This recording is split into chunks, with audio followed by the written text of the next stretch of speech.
travailler sereinement. Voilà, c'est ça le travail qu'il faut qu'on porte. Et dans tous les conseils d'administration des SDIS, il y a des élus. Et nous, on en appelle à la responsabilité de ces élus-là pour qu'ils osent s'opposer à la pensée de présidents de SDIS qui ne sont pas de leur bord politique, parce que la sécurité civile, elle ne fait pas de la politique. La sécurité civile, c'est un bien commun.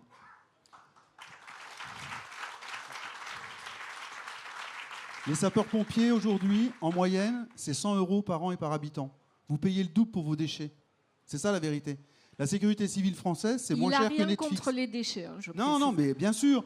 Mais alors là, complètement d'accord avec vous. Parce que par contre, personne n'en parle. Parce que comme de toute façon, les industriels s'en foutent plein les poches, ça arrange bien tout le monde. Mais je ne fais pas de politique, je dis juste la vérité, en fait. Mais comprenez, pourquoi je vous prends cet exemple-là? Parce que ça doit vous parler, en fait. J'entends jamais personne dire qu'on paye trop cher d'impôts pour les déchets. Donc, à un moment donné, il faut mettre de la thune pour la sécurité civile. C'est hyper important. Et vous devez prendre ce sujet-là à bras-le-corps, en fait. C'est vraiment important. Là, on est en train de bosser pour les générations présentes, mais pour les générations futures. Vous voyez, votre secrétaire, elle est enceinte. C'est quoi le monde qu'on va lui laisser demain, en fait? Sérieux.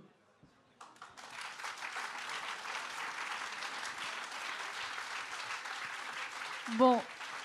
Maintenant qu'on a fait un peu de contexte, peut-être qu'on peut rentrer sur les revendications formelles que vous portez, que vous êtes mandaté pour porter aujourd'hui au nom de l'intersyndicale, donc de l'ensemble des pompiers de France, on va dire, en termes de financement et de moyens pour commencer. Et après, on a encore une vingtaine de minutes pour aborder les questions de santé, de formation et de protection anticipation. Bon, ben là, vous l'avez compris, hein, on demande...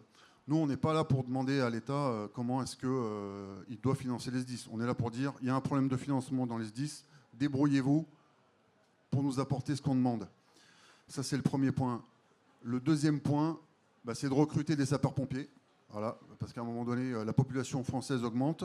Contrairement à ce que dit le gouvernement, il n'y a pas 250 000 sapeurs-pompiers volontaires.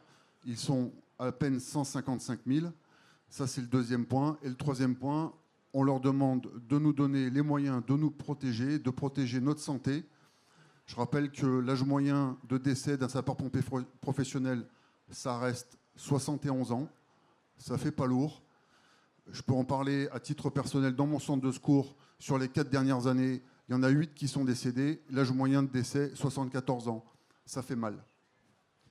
Ce qu'il faut, pour compléter les propos de mon collègue, en fait, on demande entre 15 et 20 000 postes de sapeurs-pompiers professionnels. Aujourd'hui, on est 44 000.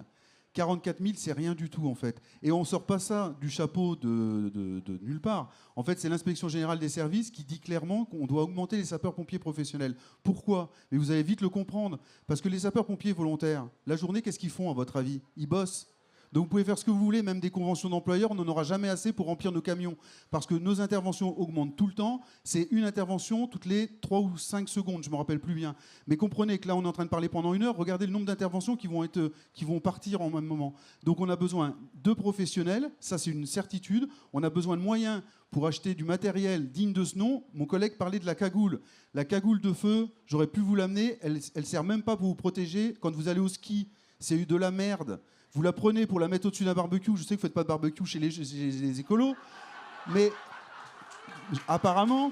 Mais si vous prenez cette cagoule que vous mettez au-dessus, vous allez inhaler des fumées. Autant pas la prendre, parce qu'après, avec l'humidité, vous continuez d'ingérer toutes ces saloperies, en fait.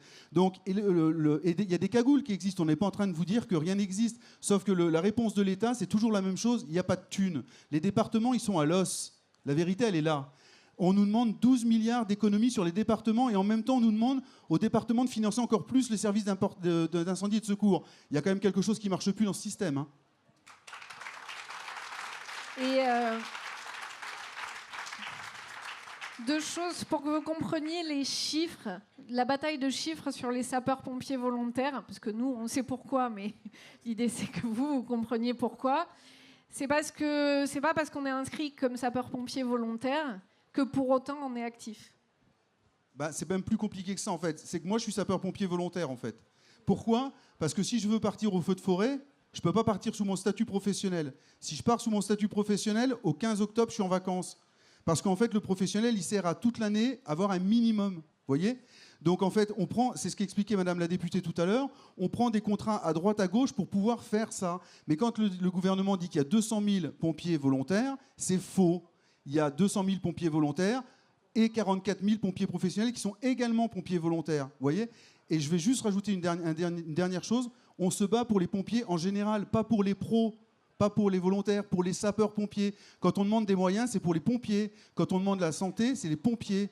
Il faut bien comprendre ça, en fait. Et les 20 000 postes ou les 15 000 postes qu'on veut créer, vous comprenez bien que 90% des professionnels sont déjà volontaires avant tout. Donc c'est aussi des pompiers volontaires qu'on va passer professionnels. Voilà. Mais là, si on arrive à faire ça, on est en train de travailler pour l'avenir de notre pays.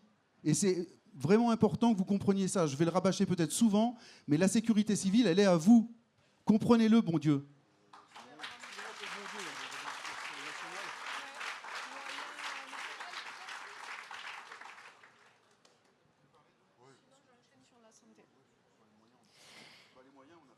Et puis on a un peu dépassé le temps du coup. J'avais dit qu'on devait aussi aborder la question de la santé, de la prévention, de la formation. Alors ça vaut à la fois pour les pompiers, à la fois pour la population. Et vous avez commencé à aborder la question de la santé, de l'âge de décès. Bon, ça questionne l'âge de la retraite, mais on ne va pas avoir le temps là tout de suite. Mais ça dit par exemple qu'il y a une prévalence du nombre de cancers chez les pompiers qui est bien supérieure à la moyenne. Et il y a combien de cancers qui sont reconnus comme maladies professionnelles ? Eh ben, malheureusement, il y en a que 4 aujourd'hui. Les études... On vient d'en obtenir 2 cette année. Ça a été un vrai combat mené par les organisations syndicales de sapeurs-pompiers pour le faire reconnaître, parce qu'il n'y avait pas d'études nationales françaises sur ce sujet-là. Donc on s'est basé que sur des études internationales, d'Amérique du Nord notamment, mais pas que, nos collègues scandinaves étant bien plus avancés sur ce sujet-là. Même les Belges sont bien mieux protégés, reconnus sur ces aspects-là. Là où il y en a 4 chez les sapeurs-pompiers français, il y en a 20 à 30 en fonction des États en Amérique du Nord ou dans les pays scandinaves. Donc il y a un vrai travail à mener là-dessus. Mais à partir du moment où on est reconnu, si on développe un cancer qui est reconnu en maladie professionnelle, nous, l'objectif, c'est que ce ne soit pas la sécurité sociale qui paye. Voilà. Ce qu'il faut comprendre, en fait, c'est que quand vous ne voulez pas savoir, vous ne cherchez pas, en fait. Et l'État ne veut pas savoir l'état de santé de ses agents. Ce qu'il faut comprendre aussi, c'est qu'on n'est pas un métier à risque. Par contre, pour les assurances, on a un métier à risque. Quand vous faites un prêt et que vous dites que vous êtes sapeur-pompier, même volontaire, on vous multiplie le taux. Quand vous dites en plus, comme moi, où je fais du risque chimique, on rajoute encore. Donc le combat sur la santé, c'est aussi ça. Le fait qu'on n'ait que 4 pompiers reconnus en maladie professionnelle, je vais vous expliquer assez simplement, c'est que c'est la croix et la bannière en fait. Les procédures administratives sont trop longues, trop compliquées, et quand vous êtes déjà en train de crever, bah vous ne faites plus en fait, et vous lâchez l'affaire. Et la vérité, elle est là. Et aujourd'hui, on a des pompiers qui demain mourront, pompiers volontaires ou professionnels, et jamais on n'aura pu prouver que c'est lié à leur activité de sapeur-pompier. Alors moi, je suis pro. On va dire, tant pis, je fais partie de la chair à canon. Mais les gens qui ont un engagement citoyen, est-ce que vous trouvez que c'est vraiment une façon de l'État de remercier ses personnels ? C'est une honte. Voilà.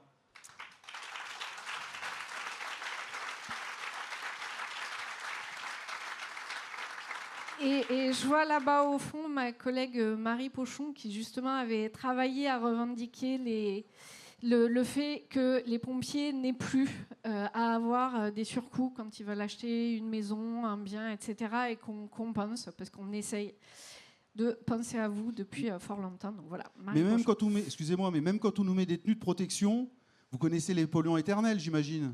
Bon, voilà. Il y a des pays dans le nord de l'Europe où on a des protections incendies qui n'ont pas de PFAS. Nous, on ne peut pas le faire. Pourquoi ? Il n'y a pas d'argent. Trop cher. Donc on se pollue par la fumée, par le reste, et aussi par les outils qui doivent nous protéger. C'est quand même un comble. Pourtant, on demande dans chaque budget de l'État, depuis 4 ans maintenant, qu'il y ait des investissements dans des cagoules qui vous protègent, qu'il y ait des investissements dans des tenues sans PFAS, parce qu'évidemment, quand on est au cœur du feu, la chaleur accélère la transmission dans la peau des PFAS. Je ne vois pas Nicolas Thierry, mais c'est lui qui a beaucoup travaillé sur cette question. Vous aviez fait des tests PFAS en 2024 lors d'une de vos grosses mobilisations, dont je pense à peu près personne n'a entendu parler puisque la presse ne s'en était pas fait le relais. Et donc, ce sont des questions qui sont réelles, concrètes et que vous rencontrez au quotidien. Oui, exactement. Et puis, ce qui est fou, c'est qu'en France, aujourd'hui, on n'a pas eu le matériel pour nous protéger les voies respiratoires lors des incendies. On s'en est rendu compte quand on a été renforcé par d'autres pays européens, qui ont quand même une autre doctrine que nous sur ces feux-là, mais ça nous amène quand même à nous interroger en disant, quand on voit arriver des Polonais avec des masques à cartouches, avec des appareils qui leur permettent de reculer parce qu'il y a un taux de monoxyde de carbone qui commence à flirter avec la toxicité. Je ne pense pas que la France souffre d'intelligence et d'une industrie innovante pour qu'il y ait une vraie démarche volontariste à dire allez, on y va, on cherche le bon matériel pour les pompiers et l'État pourrait nous doter de ça. En fait, ça paraît du bon sens, mais il n'y est pas malheureusement. Juste spoiler sur toutes ces demandes qu'on a portées à chaque budget, la réponse c'est trop cher. C'est exactement ça, c'est trop cher. Ce qu'il faut que vous compreniez, c'est que les sapeurs-pompiers, ils sont formés pour gérer le stress de l'opérationnel. Ça, c'est notre job. On nous apprend à faire ça. Par contre, ce qu'on n'arrive pas du tout à gérer aujourd'hui, c'est le stress de l'administration. En fait, ils nous en mettent tellement sur la tronche qu'au bout d'un moment, ça, on ne sait pas faire, en fait. Nous, on en a ras-le-bol de partir en mode ultra dégradé parce qu'on n'a plus personne dans nos casernes. Et ça, c'est l'administration qui ne fait pas son job, en fait. Voilà, la vérité, elle est là aujourd'hui.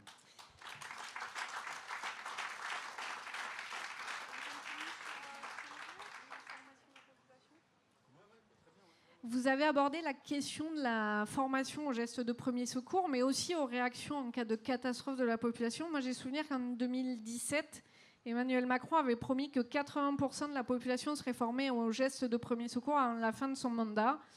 C'est la fin du deuxième et la France est toujours lanterne rouge européenne de la formation aux gestes de premier secours. D'ailleurs, qui ici est capable de faire un massage cardiaque?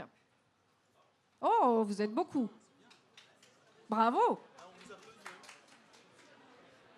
Vous êtes l'exception qui confirme la règle. Ça démontre que les écolos sont toujours en avance.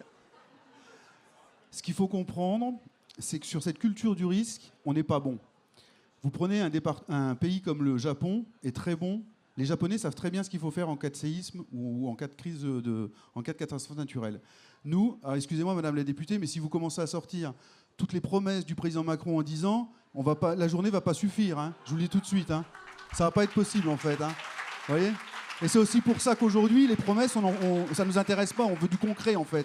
Parce que si c'est pour nous refaire comme en 2022, une grande messe au mois d'octobre avec 250 millions pour nous refaire tous les Canadair plus 4 nouveaux, il y en a 2 qui sont commandés, peut-être, on ne sait pas, il faut demander à Gabriel Attal, mais dans tous les cas, s'ils arrivent, c'est en 2032, après le prochain ou la prochaine présidente. On est en France, on ne sait plus faire de Canadair, on ne sait plus faire d'avion, on a Dassault, on a tout ça, on est incapable de faire. Et il n'y a pas que les Canadair, il y a l'intelligence artificielle avec les caméras aujourd'hui, il y a les drones, il y a plein de choses qu'on peut mettre en place. En fait, mais on a peur de tout, en fait. Et l'État, il gère le pays comme une... Alors excusez-moi s'il y a des gens du Nord, parce que je l'ai dit sur un média et ça m'a valu quelques trucs.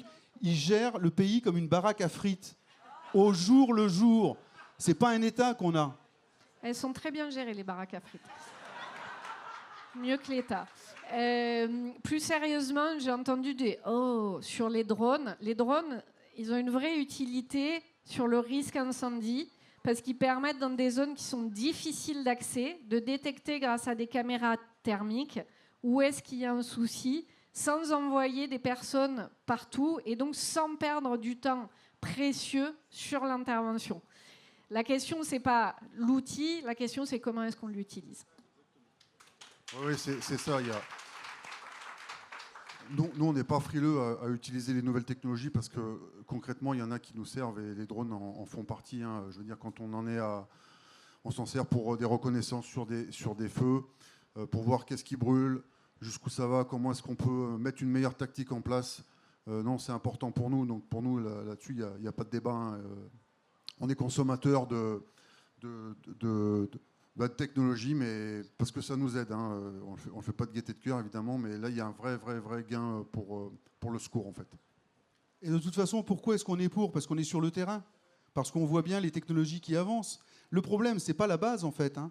Ce n'est pas les gens que vous voyez tous les jours, dans tous les services publics, en fait. C'est au-dessus, en fait. Ils n'ont plus ce regard d'innover, en fait, de nous emmener, de nous projeter quelque part, sans nous promettre monts et merveilles.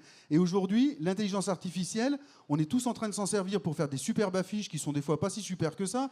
Par contre, l'intelligence artificielle, pour l'opérationnel, elle peut vraiment nous servir. Et elle évitera d'exposer des pompiers pour rien. Et vous êtes, puisqu'on arrive bientôt au terme du débat, vous êtes une profession qui râle assez peu. Vous êtes très attaché à votre métier ou à votre mission quand c'est des volontaires. Il y a un côté famille, enfin seconde famille, c'est des propos que j'ai souvent entendus.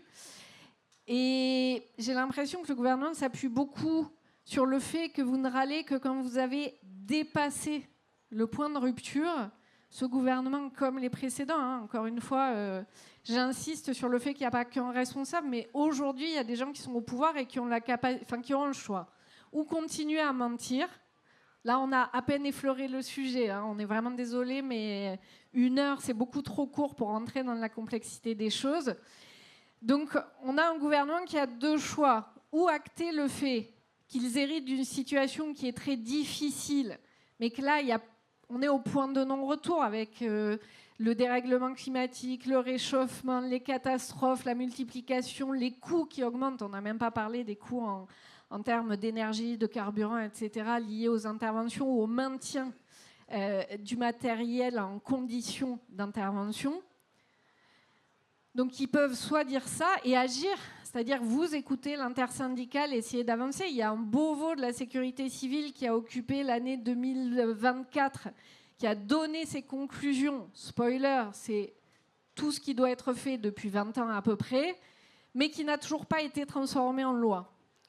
Ou alors, le gouvernement peut continuer à faire ce qu'il fait aujourd'hui, c'est-à-dire mentir, utiliser le fait qu'il a plus de temps de parole médiatique et plus d'impact médiatique que vous, et continuer à mentir sur les chiffres, ou peut-être pas mentir, mais les déformer, nier les choses, ne pas faire voter de loi, et donc vous laisser dans cette situation en misant sur un truc que je trouve particulièrement cynique, qui est que, comme vous disiez tout à l'heure, vous ne dites jamais non à une intervention. Vous allez continuer à intervenir. Quand vous êtes en grève et qu'il y a une catastrophe ou un accident, vous intervenez. Quand il y a nécessité, vous faites passer avant la sécurité de la population que votre propre sécurité. Et ils misent là-dessus pour continuer à ne pas agir et à mettre la poussière sur la table. Et ça, c'est quelque chose qu'il faut vraiment avoir en tête pour arriver à soutenir ce que vous faites. Des pompiers qui râlent, c'est rare, c'est très rare. Par contre, ça peut faire très mal.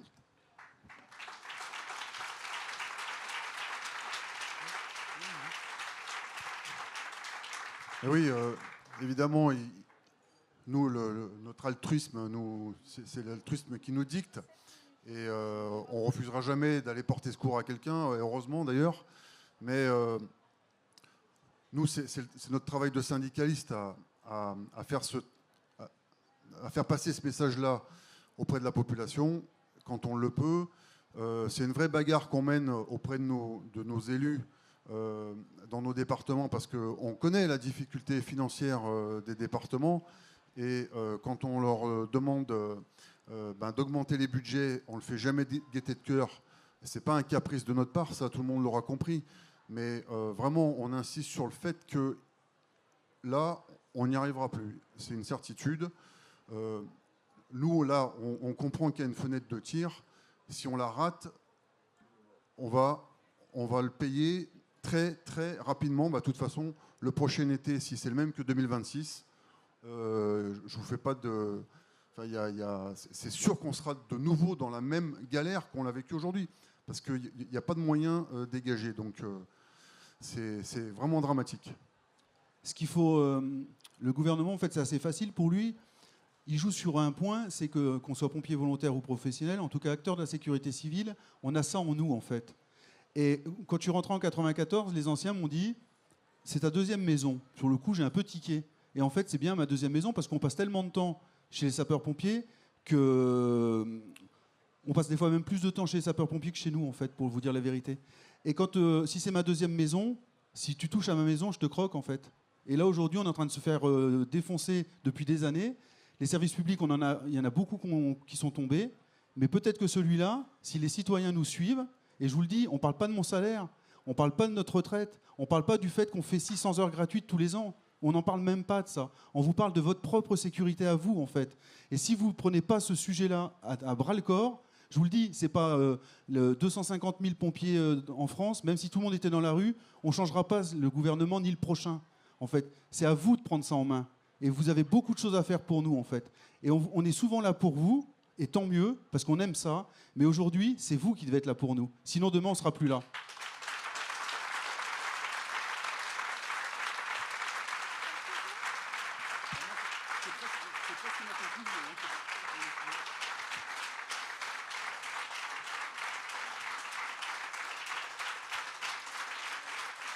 Je crois que vous avez saisi le message essentiel.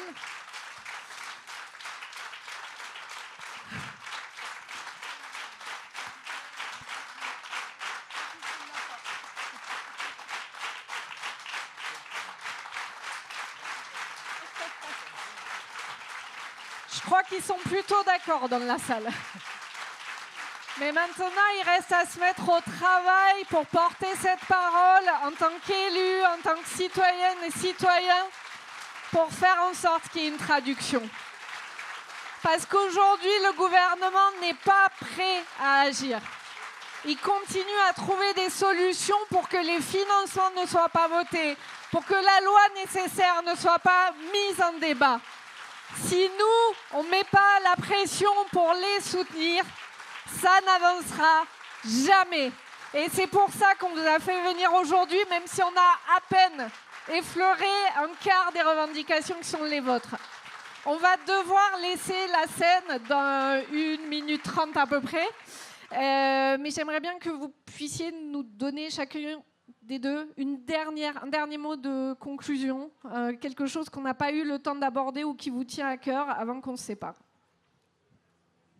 Ouais, ça va être assez rapide, hein. Comme l'a dit mon collègue, hein, c'est l'affaire de tous.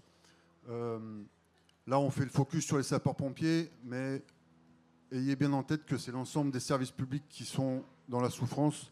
On a notamment une pensée, parce qu'on le voit tous les jours, à nos collègues de la fonction publique hospitalière, les hôpitaux, c'est un désastre, ça nous impacte.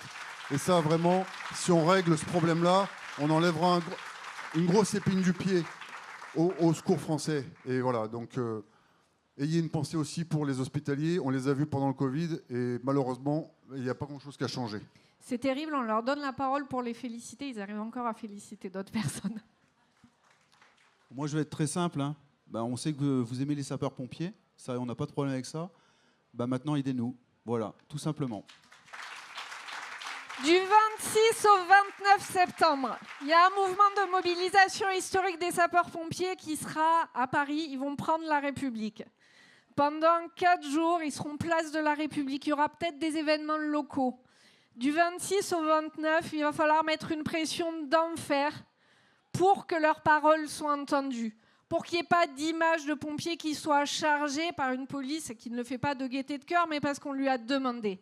Mais avant ça, jusqu'au 26 septembre, il faut faire monter la pression partout pour exiger que cette loi soit votée, que dans le budget qui arrive, le budget de l'État, le PLF, soient inscrites les dépenses dont on vient de parler en termes de recrutement, en termes de matériel, en termes de protection, en termes d'anticipation, en termes de soutien des services publics. C'est maintenant que tout se joue, c'est la première fois que vous agissez ensemble, parce qu'il n'y a plus le choix. C'est la première fois qu'on est dans une situation aussi critique. Ils n'y arriveront pas tout seuls, vous avez une mission énorme, vous l'avez entendu, vous avez applaudi, vous êtes levés. Maintenant, il faut agir.